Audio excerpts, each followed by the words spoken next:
अगर आपके अंदर कुछ भी कर दिखाने का जज्बा और पोटेंशियल है, अगर आपको लगता है कि आपके सपने अभी भी अधूरे रह गए हैं और उन्हें पूरा करना चाहते हैं, तो फिर आज की ऑडियो बुक समरी आपके लिए है। तो आज की ऑडियो बुक समरी है मैक्सिमम अचीवमेंट, जिसे लिखा है ब्रायन ट्रेसी ने।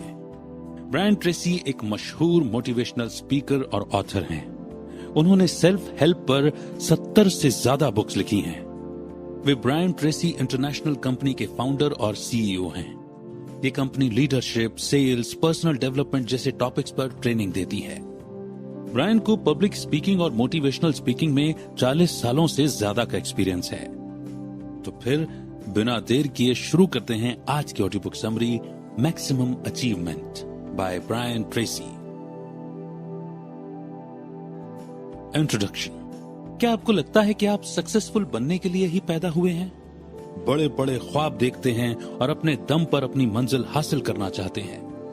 अगर इनमें से किसी भी सवाल का जवाब हाँ है, तो आगे बढ़ने के लिए है मैक्सिमम अचीवमेंट। इस बुक से आपको अपनी मंजिल तक पहुंचने के सभी राज मिलेंगे।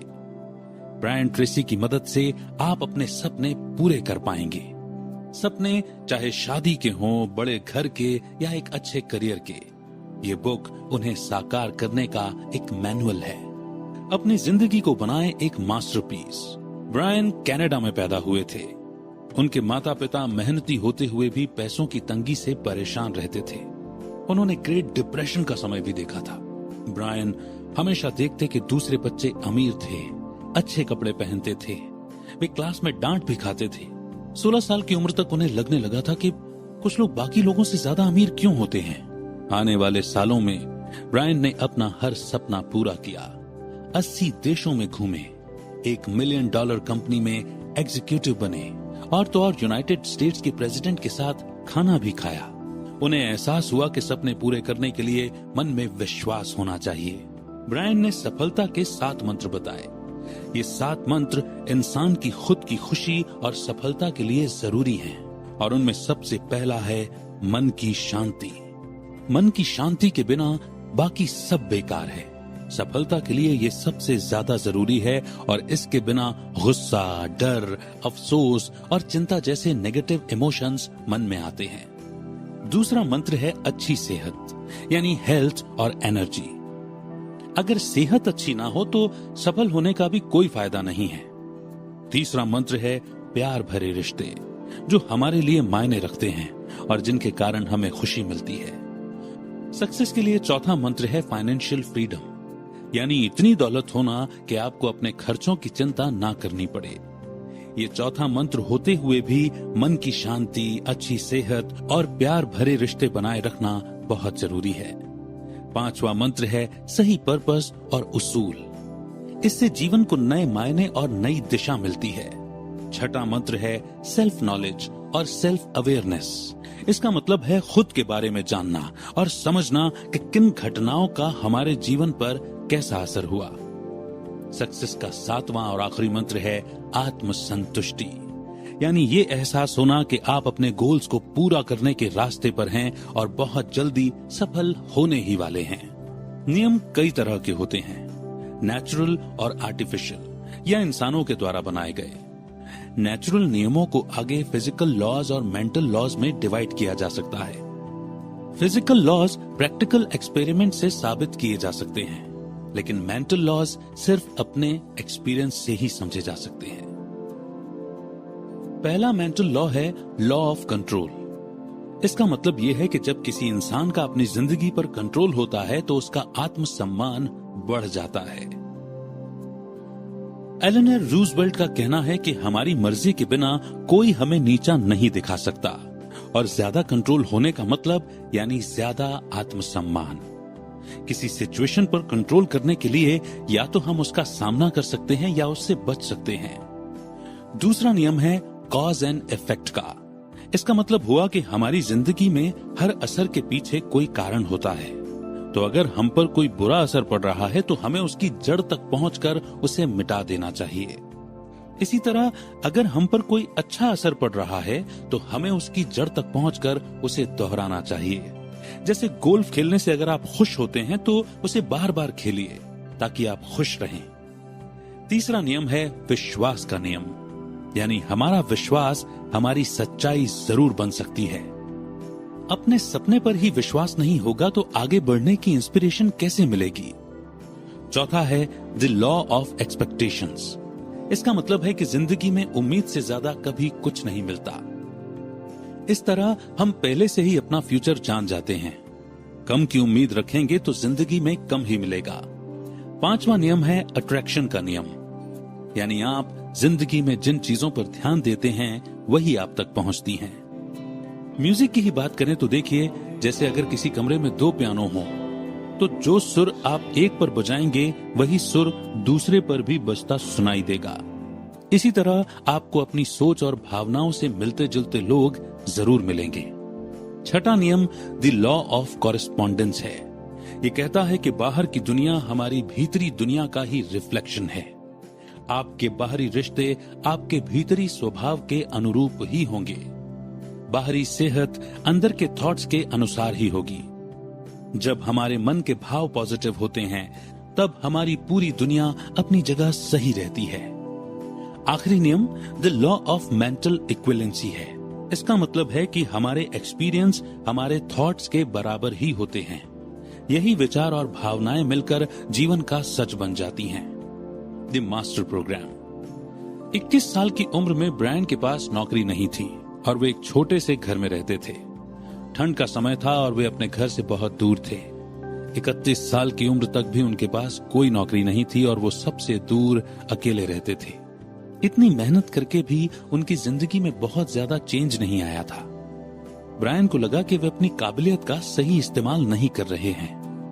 उन्होंने सुना था कि एक एवरेज इंसान सिर्फ 10% या कम तक ही पहुंच पाता है और इस बात से वे प्रभावित हुए। ट्रू पोटेंशियल को एक इक्वेशन में समझाया गया है। IA plus AA into A is equivalent to IHP। IA यानी इनबॉर्न एट्रीब्यूट्स, जिन क्वालिटीज के साथ हम पैदा हुए हैं। AA यानी एक्वायर्ड एट्रीब्यूट्स, जो कौशल या हुनर हम सीखते हैं। फिर A यानी एटीट्यूड। एटीट्यूड होती है हमारी मेंटल एनर्जी और IHP का मतलब है इंडिविजुअल ह्यूमन परफॉर्मेंस। ब्रायन के एक सेमिनार में एक नौजवान ने अपनी कहानी सुनाई। वो मजदूरों के परिवार का था और उसने अपने लिए वैसी ही जिंदगी मान ली थी, तो स्कूल के बाद वो भी मजदूरी करने लगा। फिर एक दिन उसे लगा कि वो अपने एम्बिशंस को दबा रहा है। उसी समय से उसने अपनी जिंदगी बदलने की ठान ली। उसने नौकरी छोड़ी, सेल्स में आया और जी तोड़ मेहनत की। शुरुआत के स्ट्रगल के बाद 5 सालों के भीतर ही वो साल में $1 लाख कमाने लग गया था।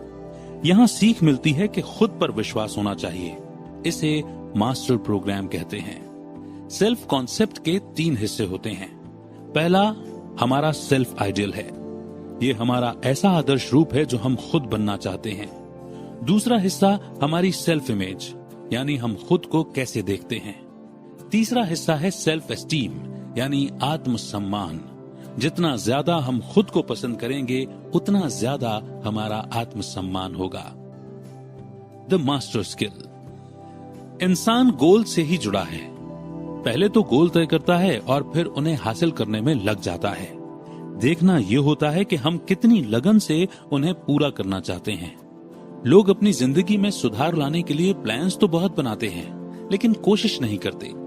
फेल होने की भावना से वे गोल भी तय नहीं कर पाते। कभी कभी लोग ये भी सोचने लग जाते हैं कि लोग क्या कहेंगे, इसीलिए अपने गोल अपने तक ही सीमित रखने चाहिए। सिर्फ उन्हें बताएं जो इसमें आपकी मदद कर सके, जैसे आपके बॉस या पत्नी या कोई और जो आपको एनकरेज करे। पीछे रहने का एक और कारण है हार का डर। एडिसन ने 5000 एक्सपेरिमेंट्स किए तो उनसे पूछा गया कि 5000 बार असफल होने के बाद भी वे क्यों लगे हुए हैं। उन्होंने कहा कि उन्हें उस टेस्ट के काम ना करने के 5000 तरीकों का पता चला। तो किसी भी काम को करने की लगन बनी रहनी चाहिए। याद रखें कि हर हार हमें जीत के करीब ले जाती है। लगातार गोल तय करते रहना और उन्हें पूरा करने और फिर नए गोल तय करने की तमन्ना बनी रहती है। मन में तस्वीर बनी रहेगी तो हर काम पूरा होगा। प्रायोरिटी के अनुसार तय किए गए काम की लिस्ट को मास्टर प्लान कहते हैं। इसमें 12 स्टेप्स हैं जिनसे मंजिल तक पहुंचने में आसानी हो सकती है। पहला, इच्छा होनी चाहिए कि सपने पूरे हों। विश्वास होना चाहिए कि गोल हासिल किए जा सकते हैं। तीसरा, लिखें ताकि गोल सामने कागज पर हो। चौथा, फायदे क्या हो सकते हैं ये भी सोचें। पांचवा, शुरुआत तय करें। छठवा, समय सीमा यानी डेडलाइन तय करें। सातवां, रुकावटों की पहचान करें। आठवां, ज्यादा जानकारी की जरूरत पहचानें। नौवां, जिनकी मदद की जरूरत पड़ सकती है उन्हें पहचानें। 10वां, प्लान बनाएं। 11वां, मन में तस्वीर बनाएं कि गोल हासिल करना कैसा होगा। और 12वां, डटे रहें, कोशिश करते रहें। नेक्स्ट चैप्टर है द मास्टर डिसीजन। अक्सर हम अपने कंफर्ट जोन से बाहर न आ पाने के लिए बहाने बनाते हैं, लेकिन ये आदत छोड़कर हमें अपने गोल्स तय करने चाहिए। एक बार सोच कर देखिए कि क्या कोई ऐसा है जिसने यही मुश्किलें होते हुए भी अपनी मंजिल हासिल की हो। अगर जवाब हाँ है तो आपके बहाने बेकार हैं। अपनी जिम्मेदारी के प्रति आपका रवैया ही मायने रखता है। कोई या तो बहुत जिम्मेदार होगा या बिल्कुल नहीं। कोई मेंटली हेल्दी इंसान ही सही तरह से जिम्मेदार हो सकता है। शक, डर, जलन और अपराध जैसी नेगेटिव सोच से ही हार मिलती है। और इन सबसे बुरा है गुस्सा।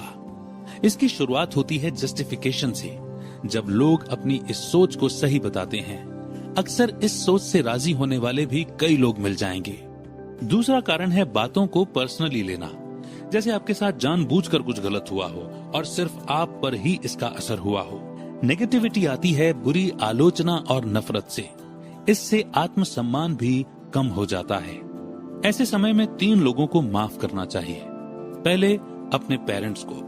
उनकी हर बात को माफ करें, क्योंकि कई बार तो उन्हें पता नहीं चलता कि उनके बच्चे को बुरा कैसे लगा।